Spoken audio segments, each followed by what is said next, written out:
नमस्कार। हिंदी साधन चैनल में आप सभी का एक बार फिर से हार्दिक स्वागत है। आज के इस वीडियो में हिंदी भाषा का उद्भव और विकास हम पढ़ने वाले हैं। तो चलिए शुरू करते हैं।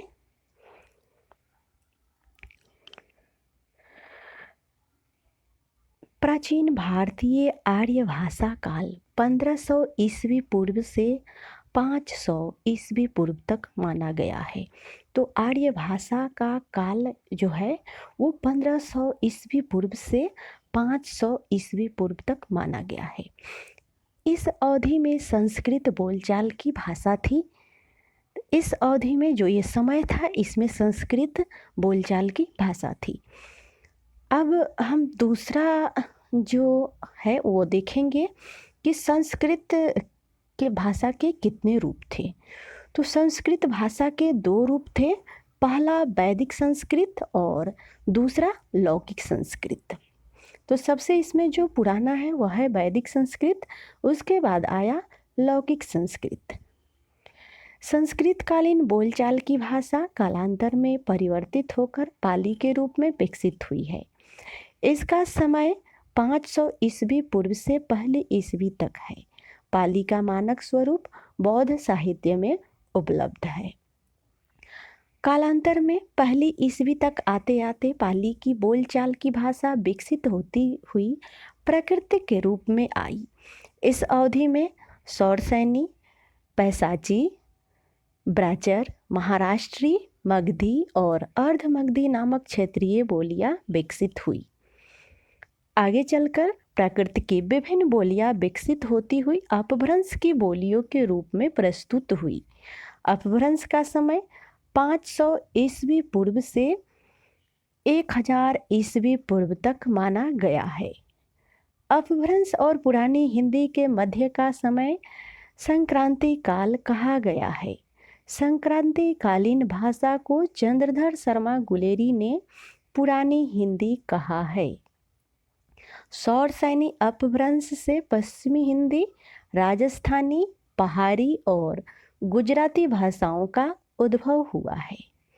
पैसाची अपभ्रंश से लहंदा, पंजाबी, ब्राचर अपभ्रंश से सिंधु और महाराष्ट्री अपभ्रंश से मराठी भाषा का उद्भव हुआ है। मगधी अपभ्रंश से बिहारी, बांग्ला, उड़िया और असमिया भाषाओं की उत्पत्ति हुई है। अर्ध मगधी अपभ्रंश से पूर्वी हिंदी का उद्भव हुआ है। हिंदी की 5 उपभाषाएं हैं: पश्चिमी हिंदी, पूर्वी हिंदी, राजस्थानी, पहाड़ी और बिहारी। तो हिंदी की 5 उपभाषाएं हैं। ये बहुत ही महत्वपूर्ण है। इसे याद रखना है कि हिंदी की कितनी उपभाषाएं हैं। तो 5 उपभाषाएं हैं। अब पश्चिमी हिंदी की 5 बोलियां हैं, जिसमें खड़ी बोली को ही कौरवी भी कहते हैं। ब्रजभाषा, हरियाणी, बुंदेली और कन्नौजी। पश्चिमी हिंदी की 5 बोलियां इस प्रकार से हुई। अब पूर्वी हिंदी की बोलियों को देखते हैं। पूर्वी हिंदी की 3 बोलियां हैं: अवधी, बघेली और छत्तीसगढ़ी।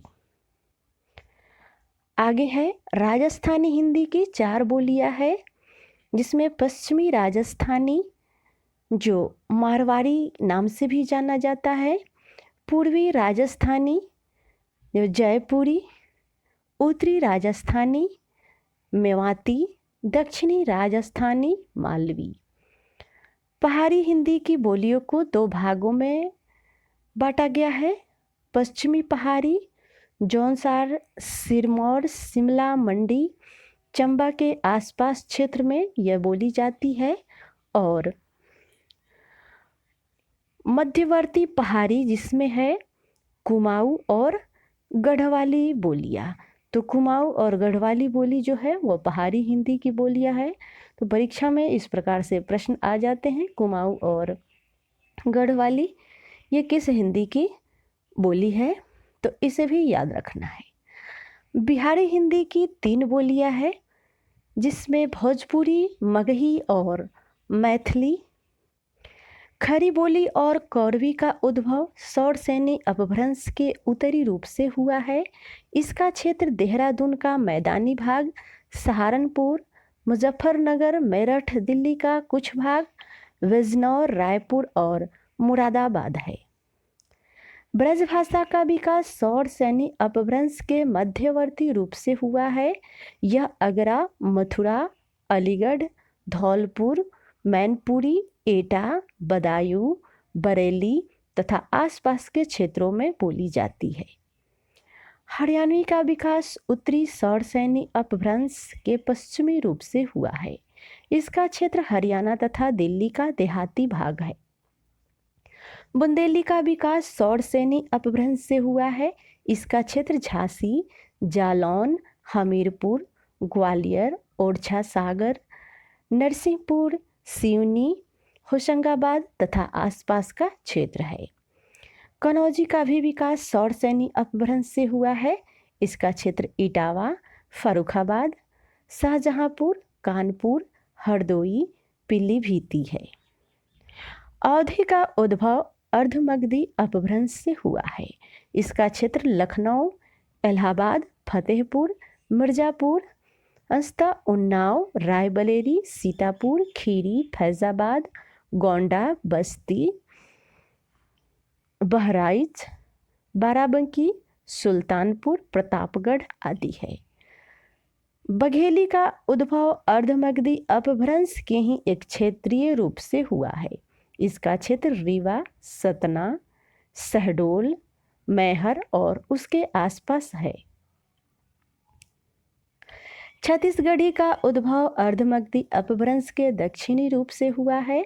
इसका क्षेत्र सरगुजा, कौरिया, बिलासपुर, रायगढ़, खैरागढ़, दुर्ग, नंदगांव, कांकेर आदि है।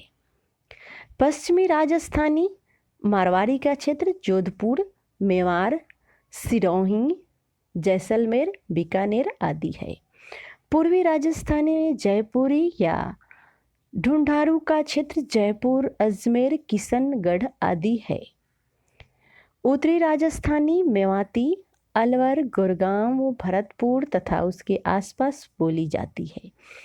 इसकी एक मिश्रित बोली अहिरबाटी है जो गुड़गांव, दिल्ली तथा करनाल के पश्चिमी क्षेत्रों में बोली जाती है। दक्षिणी राजस्थानी मालवी, इंदौर, उज्जैन, देवास, रतलाम, भोपाल, होशंगाबाद तथा इसके आसपास बोली जाती है। भोजपुरी मगधी अपभ्रंश के पश्चिमी रूप से विकसित हुई है। इसका क्षेत्र बनारस, चैनपुर, मिर्ज़ापुर, गाजीपुर, बलिया, गोरखपुर, देवरिया, आजमगढ़, बस्ती, शाहाबाद, चंपारण, सारण तथा आसपास है। हिंदी क्षेत्र की बोलियों में भोजपुरी बोलने वाले सबसे अधिक है। ये भी बहुत ही महत्वपूर्ण है। हिंदी क्षेत्र की बोलियों में भोजपुरी बोलने वाले सबसे अधिक है। मगधी अपभ्रंश से विकसित हुई है। यह पटना, गया, पलामू, हजारीबाग, मुंगेर, भागलपुर और उसके आसपास बोली जाती है। मैथिली मगधी अपभ्रंश के मध्यवर्ती रूप से विकसित हुई है जो दरभंगा, मुजफ्फरपुर, पूर्णिया तथा मुंगेर आदि इसका क्षेत्र है। मगही तथा मैथिली लोक साहित्य की दृष्टि से बहुत ही संपन्न भाषाएं हैं। मैथिली में साहित्य रचना भी प्राचीन काल से ही होती चली आ रही है। विद्यापति, गोविंद दास, रंजीत लाल, हरिमोहन झा आदि मैथिली के साहित्यकार रहे हैं। ब्रजभाषा साहित्य और लोक साहित्य दोनों दृष्टियों से बहुत ही संपन्न है। ब्रजभाषा में सूरदास, नंददास, रहीम, रसखान, बिहारी, देव, रत्नाकर इत्यादि जो कवि है वो बहुत ही प्रमुख रहे हैं और इनकी रचनाएं भी अत्यंत ही विकसित हुई है। अवधि में साहित्य तथा लोक साहित्य दोनों ही पर्याप्त मात्रा में है। मुल्ला दाऊद, कुतुबन, मंझन, जायसी, तुलसीदास, उस्मान, नारायण दास, जगजीवन साहब, रघुनायक दास, रामसनही इत्यादि अवधि के प्रसिद्ध साहित्यकार हैं। भाषा के लिए हिंदी शब्द का प्राचीनतम प्रयोग शरफुद्दीन बजदी के जफरनामा 1424 में मिलता है। हिंदी का वास्तविक आरंभ 1000 ईस्वी से माना जाता है। तब से आज तक के समय को 3 कालों में विभाजित किया गया है। आदिकाल 1000 से 1500 तक, मध्यकाल 1500 से 1800 तक और आधुनिक काल 1800 से अब तक। हिंदी के विकास में सर्वप्रथम फोर्ट विलियम कॉलेज का योगदान रहा है। हिंदी में व्यापक प्रचार कार्य सबसे पहले दयानंद सरस्वती ने किया। दक्षिण में राष्ट्रकूटों और यादवों का राज स्थापित होने पर वहाँ हिंदी भाषा का खूब प्रचार प्रसार हुआ। 18वीं शताब्दी में पेशवा, सिंधिया, होलकर आदि मराठी घराने अपना राजकाज हिंदी में ही करते थे। विभिन्न संस्थाओं, पत्र पत्रिकाओं और धर्म प्रचारकों के प्रचारकर्ता और साहित्य सृजन हिंदी माध्यम से ही किया, अतः हिंदी का खूब प्रचार प्रसार हुआ। ईसाई मिशनरियों ने अपने धर्म प्रचार का अखिल भारतीय माध्यम हिंदी को ही बनाया। मुस्लिम साम्राज्य के विस्तार के साथ ही हिंदी भाषा आंध्र, कर्नाटक आदि प्रदेशों में प्रसारित हुई।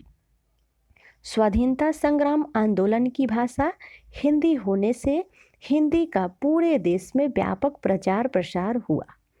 संविधान के अनुच्छेद 343 के अनुसार संघ की राजभाषा हिंदी और लिपि देवनागरी है। संविधान का अनुच्छेद 344 राष्ट्रपति द्वारा राजभाषा आयोग एवं संसदीय समिति के गठन से संबंधित है। संविधान का अनुच्छेद 345 राजभाषाओं से संबंधित है। अष्टम सूची अनुच्छेद 344 1 और 351 में 22 भाषाएं सम्मिलित है। अब इन 22 भाषाओं में देखते हैं कौन कौन सी भाषाएं हैं। असमिया, उड़िया, उर्दू, कन्नड़, कश्मीरी, गुजराती, तमिल, तेलुगु, पंजाबी, बंगला, मराठी, मलयालम, संस्कृत, सिंधी, हिंदी, नेपाली, मणिपुरी, कोंकणी, बोरो, मैथिली, संथाली, डोगरी। जिस भाषा में शासन का कामकाज संपादित होता है उसे राजभाषा कहते हैं। ये बहुत ही महत्वपूर्ण पंक्ति है कि जिस भाषा में शासन का कामकाज संपादित होता है उसे राजभाषा कहते हैं। तो इससे एक और महत्वपूर्ण लाइन मुझे याद आया, उसे भी याद रखना है सभी को कि हिंदी को राजभाषा का दर्जा मिला है, ना कि राष्ट्रभाषा का। तो हिंदी हमारी राजभाषा है। अशोक के समय में पाली राजभाषा थी। अकबर के शासनकाल में टोडरमल के आदेश से फारसी राजभाषा घोषित की गई थी। तो अकबर के शासनकाल में फारसी राजभाषा थी और अशोक के शासनकाल में पाली राजभाषा थी।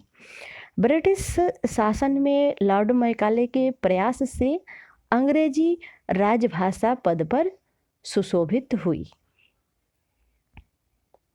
अशोक के अभिलेख ब्राह्मी, खरोष्टी, ग्रीक और अरमाइक लिपि में है। तो अशोक के जो अभिलेख है वो इन सारी लिपियों में है, ब्राह्मी, खरोष्टी, ग्रीक और अरमाइक लिपि। लिपि के अर्थ में नागरी या देवनागरी का सर्वप्रथम उल्लेख 8वीं सदी के गुजराती राजा जयभट्ट के लेख में मिलता है।